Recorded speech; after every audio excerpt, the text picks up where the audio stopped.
Hello guys, कैसे हो आप लोग। स्वागत है मेरा चैनल एनीवन पर। अगर आप लोग मेरे चैनल पर पहली बार आए हो तो चैनल को सब्सक्राइब करके बेल नोटिफिकेशन ऑन कर दो। एपिसोड के शुरुआत में असुरा अपनी अटैक को जेंगन की तरफ पॉइंट करता है और जेंगन को बोलता है तुम मेरी ब्लड प्रिजन सुरा फील्ड को फील करो कि ये कितना ज्यादा स्ट्रॉन्ग है, और उन सारी शॉट को जेंगन की तरफ भेज देता है। जेंगन बोलता है मुझे लगता है मुझे यहाँ पे बहुत ज्यादा कम आंका जा रहा है, और बोलता है फैंटम। फैंटम बोलते ही उसका फैंटम स्किल एक्टिवेट हो जाता है और जितने भी शॉट होते हैं वो सारी शॉट जेंगन की बॉडी के आर पर चले जाता है। जेंगन बोलता है मैं तुम्हें इस रास्ते में रोक नहीं सकता, ऑल्थ्रो तुम मुझसे बहुत ज्यादा हायर लेवल के हो, लेकिन अगर मैंने यहाँ पे गिव अप किया तो मेरा कॉन्फिडेंस यहाँ पे लूज हो जाएगा। असुरा जेंगान की स्किल को देखकर बोलता है ये बहुत ज्यादा अनोइंग स्किल है, इस स्किल ने कंप्लीटली मेरी स्पेल को कैंसिल कर दिया। उतने में जेंगान उसके पीछे आ जाता है और अपनी ड्रैगन से उसके ऊपर मारता है। असुरा अपनी शॉट से उसको डॉज करता है। जेंगान तभी उसको बोलता है तुम्हारी जगह में अगर कोई और होता तो मैं सच में उसके लिए वर्दी नहीं होता, और उसके पेट के अंदर अपना एक डैगर को ढुका देता है और उसको पीछे की तरफ ढकेल देता है। असुरा पीछे आकर खुद को संभाल लेता है और फिर से जेंगान की तरफ मुड़कर बोलता है तो ठीक है, तुम मुझे अपनी ट्रू पावर को शो कराओ। जेंगान उसको बोलता है जैसी तुम्हारी मर्जी, क्योंकि ये फाइट अब डेथ होने वाली है। और असुरा उसके ऊपर सूर्य एनर्जी फिर से छोड़ता है। जेंगान उसके अटैक से ऊपर की तरफ चला जाता है। जेंगान बोलता है मेरी फैंटम स्किल अब खत्म हो चुकी है। असुरा अपनी आंख की पट्टी खोलता है और जेंगान से बोलता है फाइन, मैंने अब एडमिट कर लिया है कि तुम वीक नहीं हो, लेकिन अब भी तुम मेरे ओपोनेंट होने का वर्दी नहीं हो। और हम पहली बार उसकी आंख को देखते हैं और उसकी आइज के बारे में बताया जाता है, उस आइज का नाम होता है आइज ऑफ द मैजिक। इसका यूज करने वाला होल्डर इसको यूज करते ही जो ओपोनेंट की स्पेल होगी स्पेल को कास्ट नहीं कर सकता, उसका स्पेल काम नहीं करेगा इसको यूज करने वाले के सामने में। जेंगनान अपने मन में सोचता है ऐसा नहीं हो सकता, मैं अपनी कोई भी स्पेल का यूज नहीं कर पा रहा और मुझे ऐसा फील हो रहा है कि मेरी बॉडी कंप्रेस हो रही है। असुरा जेंगनान को बोलता है मैं अपनी आयो मैजिक को बहुत ही ज्यादा अच्छे से यूज कर सकता हूँ, लेकिन अब बहुत ज्यादा देर हो चुकी है क्योंकि अब तुम मरने वाले हो। और अपनी शॉट को जमीन पर मारता है। जमीन पर मारते ही वहां से 4 होल क्रिएट होता है। उन 4 होल के अंदर से 4 शॉट निकलती है जो कि जेंगनान की तरफ जाती है। जेंगनान ऊपर से नीचे आते हुए सोचता है तो क्या मैं मरने के लिए जा रहा हूँ? अगर ऐसा है तो मैं तुम्हें साथ में लेकर मरूंगा, और अपनी दोनों डैगर को सामने कर देता है। असुरा के ऊपर जंप कर देता है। जियान का डैगर असुरा के ऊपर लगता है और उसका डैगर लगते ही वहां पे बहुत बड़ा ब्लास्ट होता है, और ब्लास्ट का इम्पैक्ट खत्म होते ही जैन अपनी शॉट को सामने रखता है और असुरा वहां पे खड़ा होता है। जेंगनान बोलता है अब तुम अपनी हार को एक्सेप्ट करो, क्योंकि तुम जितनी बार मरोगे उतनी बार रिवाइव हो सकते हो, लेकिन मैं सिर्फ एक बार जी सकता हूँ। और जेंगनान ने उसका गला काट दिया होता है। असुरा मरते हुए बोलता है हंटर लाइफ सिर्फ लिमिटेड है, मुझे अपनी मेमोरी के अंदर बहुत ज्यादा धुंधला दिखाई दे रहा है। मुझे कहा गया था इस जगह को गार्ड करने के लिए। लाइफ कोई मजाक नहीं है, अनफॉर्चुनेटली ये बस एक मजाक है। मुझे शायद ये सब याद रखने का एक ही कारण है, शायद नथिंगनेस। मैं खुद को डिमोनिक एनर्जी दे रहा हूँ। और हम पहली बार असुरा का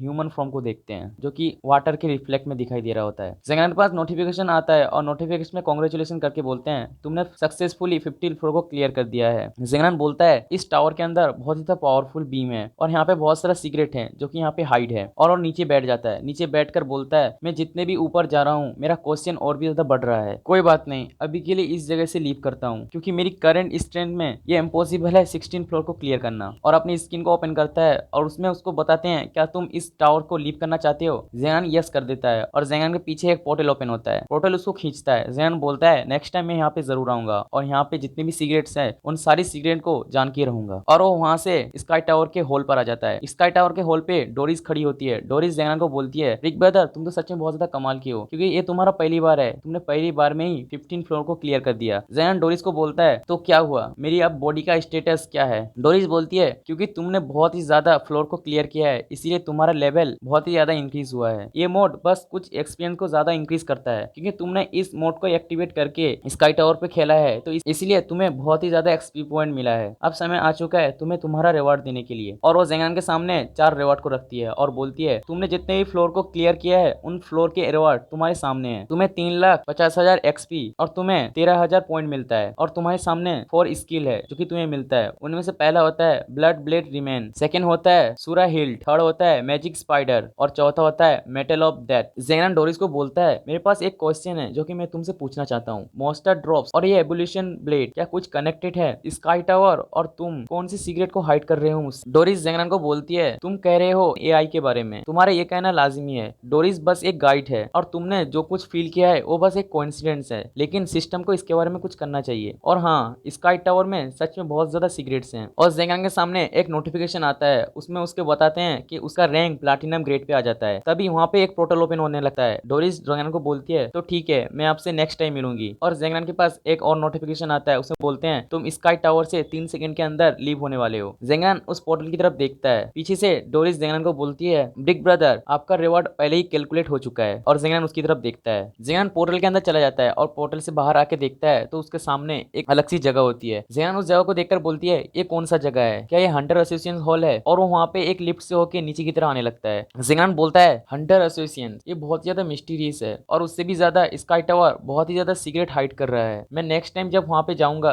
तो मैं वहाँ पे 75 फ्लोर को साफ करूंगा। मुझे ऐसा फील हो रहा है कि ब्लेड ऑफ एवोल्यूशन मेरी मदर के डेट से कनेक्टेड है। और अपनी सारी रिवॉर्ड का स्क्रीन को ओपन करता है और बोलता है मैंने उन फाइटों से बहुत ही ज्यादा यूनिक इक्विपमेंट को क्लेम किया है। मैं जैसे ही घर पहुंचूंगा वैसे ही मैं इन सबको चेक करूंगा। और जेंगन 1 फ्लोर पर आ जाता है। लिफ्ट से निकल के वो सामने की तरफ जाता है तो वैसे ही उसे साइड से कोई बुलाता है। जेंगन जब साइड में देखता है तो वहाँ पे कोई होता है। वो बंदा जेन को बोलता है मैं सियान गिल का वाइस प्रेसिडेंट हूँ और मैं एक आर्किटेक्ट हूँ। जेन उसको देखकर बोलता है फिर से एक आर्किटेक्ट। और वहाँ से सीन चेंज हो जाता है। वहाँ से सीन चेंज होकर डंजन के अंदर का सीन दिखाते हैं। वहाँ पे वो सारे लोग फेर्नांडो ग्रीन कॉन्टिनेंट पर आ जाते हैं और उस विलेज पर वो लोग आराम करने लगते हैं। और यहाँ पे हमें पता चलता है रेड हेयर वाला लड़का का नाम होता है सियान। सियान बोलता है उस डंजन के अंदर जितने भी नॉन कैरेक्टर होते हैं उन सबको देखकर बोलता है यहाँ पे जितने भी लोग हैं वो सब कुछ अनरियलिस्टिक लग रहा है। मिस्टर लुई सियान के पास आके बैठते हैं और सबसे बोलते हैं तो ये है डिफरेंस लार्ज डंजन और सी ऑफ फॉरगेटन। वैसे भी मेरी आवाज पर कोई भी सीरियस नहीं है लेकिन फिर भी ये सिचुएशन के अंदर सही है। आज रात हम लोग यहीं पे रुकेंगे और जैसे ही रात खत्म होगी वैसे ही हम लोग मेन अटैक करेंगे इस डंजन के ऊपर। हमें सबसे पहले इस डंजन को कंप्लीट करना होगा। असिसियन ने हमें जो इन्फॉर्मेशन दी है उसके अराउंड इस डंजन के लेआउट कुछ इस तरह होना चाहिए। और मिस्टर लुई एक मैप को दिखाकर उनको समझाने लगते हैं। फर्स्ट ऑफ हम लोग ने गेटकीपर टूथ को यहाँ पे हराया है और हमें जाना है गोल्डन पिरामिड में जो कि सबसे बड़ा है। और यहाँ पे 8 पिरामिड है। उनमें से पहले पिरामिड को हम लोगों ने क्लियर कर दिया। गेटकीपर टूथ को मारने के बाद फेर्नांडो ग्रीन कॉन्टिनेंट मिला है जहाँ पे हम लोग आराम कर सकते हैं। वैसे ही हम लोग को सारे पिरामिड को क्लियर करते जाना होगा। लिटिल व्हाइट ने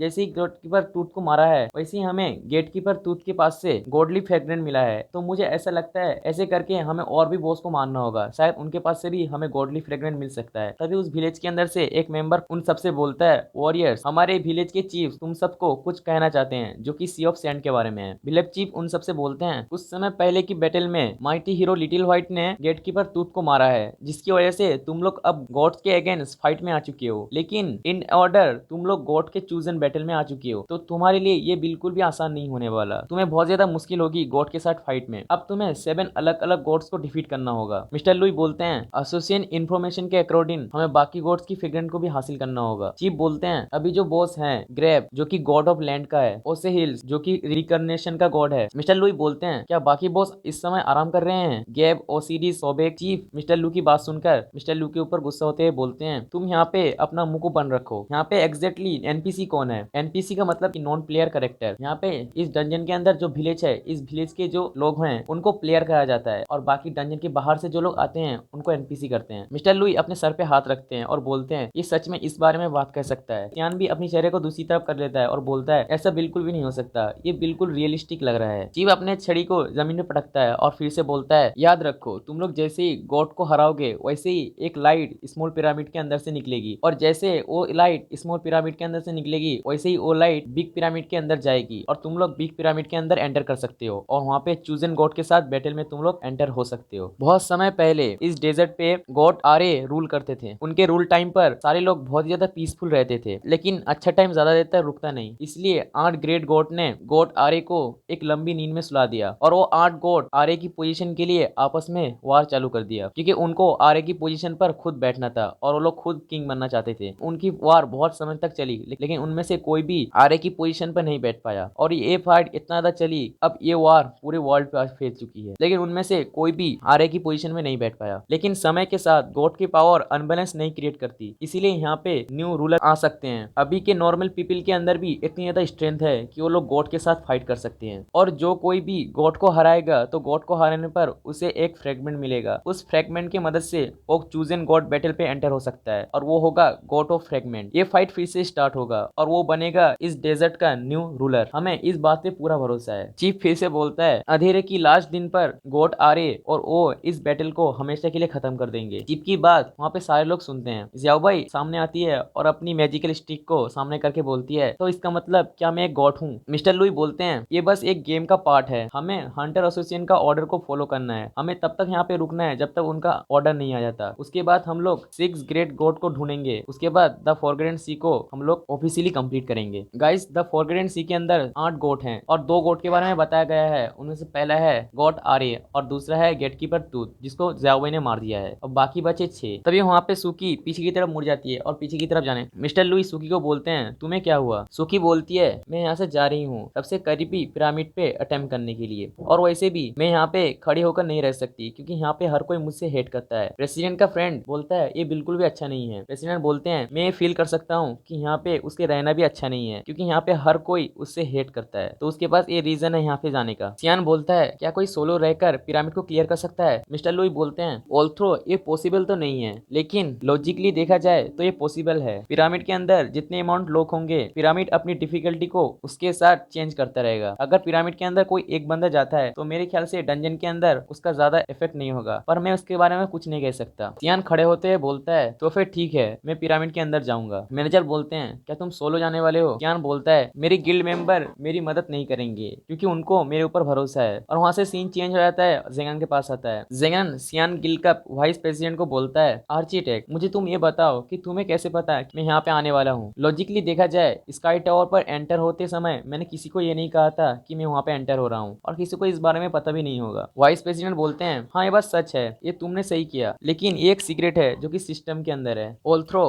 करंट एलिमेंटल लोकेटिन से हम ये ढूंढ सकते हैं कि कौन सा पर्सन किस डंजन के अंदर गया है, लेकिन किसने सोचा था कि तुम उन सब के साथ उस डंजन पे थे ही नहीं। ये तो अच्छा है कि मुझे तुम्हें ये पूछने का मौका मिला। और वाइस प्रेसिडेंट वहां से जाते हुए बोलते हैं लंच का समय आ चुका है, क्या हम कुछ फूड खाते हुए बात कर सकते हैं। जेंगन बोलता है मेरी करंट स्टेट पर अभी मैं घर जाना चाहूंगा और मैं अपनी क्लॉथ को बदलना चाहता हूँ। वाइस प्रेसिडेंट रुक जाते हैं और जेंगन की तरफ देखते हुए बोलते हैं ये तो बहुत ज्यादा आसान है, मैं इसे अभी सॉल्व कर देता हूँ। जब कल तुम बिजी थे तब मैं शॉपिंग करते दौरान मुझे एक क्लॉथ का बहुत ही अच्छा सेट मिल चुका था, और अपने पास से एक शॉपिंग बैग को जेंगन को देते हैं और बोलते हैं तुम इसे ट्राई करके क्यों नहीं देखते। जेंगन अपने मन में सोचता है ये गाय उतना ज्यादा बुरा भी नहीं है, शायद मुझे इसके ऊपर ट्रस्ट करना चाहिए, और वो मान जाता है और वो वाइस प्रेसिडेंट के पास से वो क्लॉथ ले लेता है और उसको पहनने लगता है और पूरी तरीके से पहन लेता है। वहाँ पे जितने भी लड़के होते हैं वो जेंगन को देखकर बोलते हैं ये गाय तो बहुत ज्यादा हैंडसम है और इसके पास तो पहले से ही बहुत ज्यादा अच्छी बॉडी है। और हम देखते हैं जेंगन का लुक। जेंगन बोलता है ठीक है मैं तुम्हें फॉलो करता हूँ, और इसी के साथ एपिसोड यहीं पे खत्म हो जाती है। तो गाइस अगर आप लोग को एपिसोड अच्छा लगता है तो वीडियो को लाइक कर दो और सब्सक्राइब करके पास में बेल नोटिफिकेशन ऑन कर दो। इस वीडियो पे लाइक एम रखता हूँ 700 लाइक का, जल्दी से कंप्लीट कर दो। चलो मिलते हैं नेक्स्ट वीडियो पे, तब तक के लिए बाय बाय।